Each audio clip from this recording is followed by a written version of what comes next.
riwayat risiko perilaku kekerasan, dan di sini saya akan menanyakan beberapa hal apa yang dialaminya.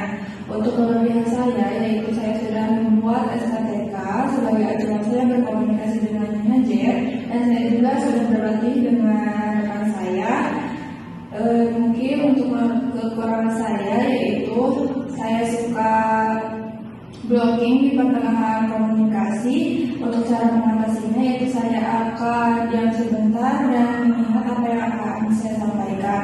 Untuk norma yang saya anut, yaitu norma kesopanan, dan di sini juga saya akan menjaga jarak 1 meter dengan manajer. Apakah saya diizinkan untuk berkomunikasi dengan manajer?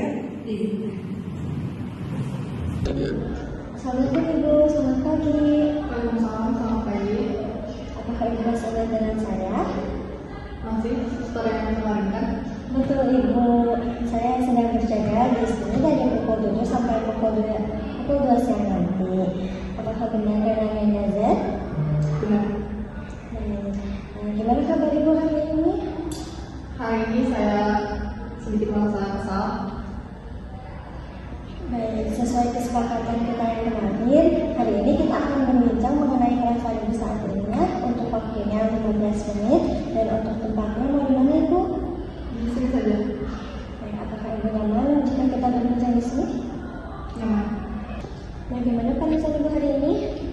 Hari ini saya merasa kesal dan sedikit marah. Apa yang membuat Ibu kesal dan marah? Saya kesal pada suami saya karena saya merasa tidak dihargai oleh suami saya. Biasanya apa yang terjadi sebelum Ibu merasa marah?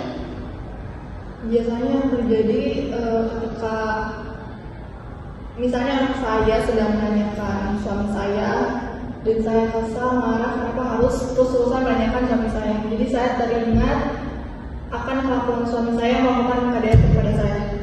Nah, itu Ibu menjadi marah ya? Ya. Bagaimana Ibu mengekspresikan kemarahan itu? Kalau saat sendiri, apapun yang ada di depan saya selalu banding-banding. Mau ada buku, gelas, atau apapun itu saya selalu membantunya supaya meredakan marah saya. Ibu, biasanya apa yang Ibu rasakan Ibu saat Ibu mulai merasa marah?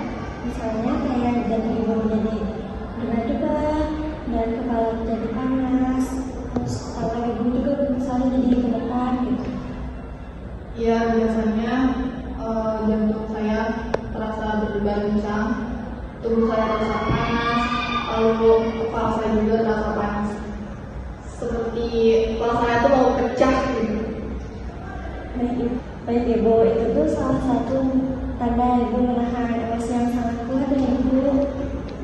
Dari kemarahan Ibu itu, Saya kadang merasa kesal kenapa harus marah kepada anak-anak, karena anak saya tidak salah, tapi saya tidak bisa menahan diri untuk tidak mengekspresikannya. ya betul seperti itu. Apa ada hal yang bisa merasa Ibu lebih tenang?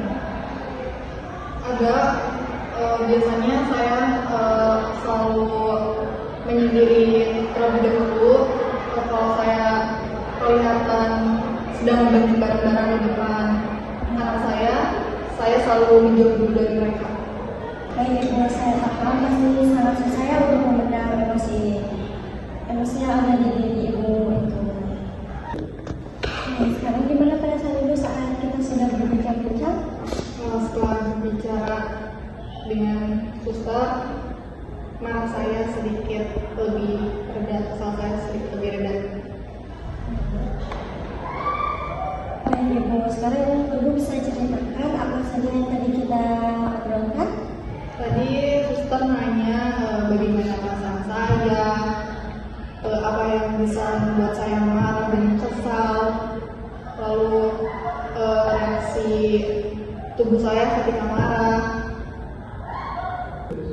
Baik Ibu, nanti saat di rumah Ibu bisa mencoba mencari ketenangan lagi ya. Misalnya kayak hal-hal yang lebih positif. Saat marah Ibu datang, Ibu bisa berolahraga atau bersih. Nah, nanti saat pertemuan berikutnya kita akan akan membahas lagi ya Ibu.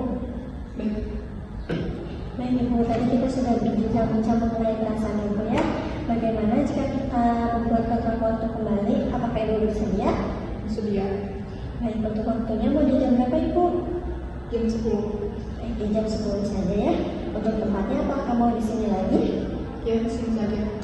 Baik, jadi nanti kita akan bertemu kembali ya mengenai apa yang Ibu alami.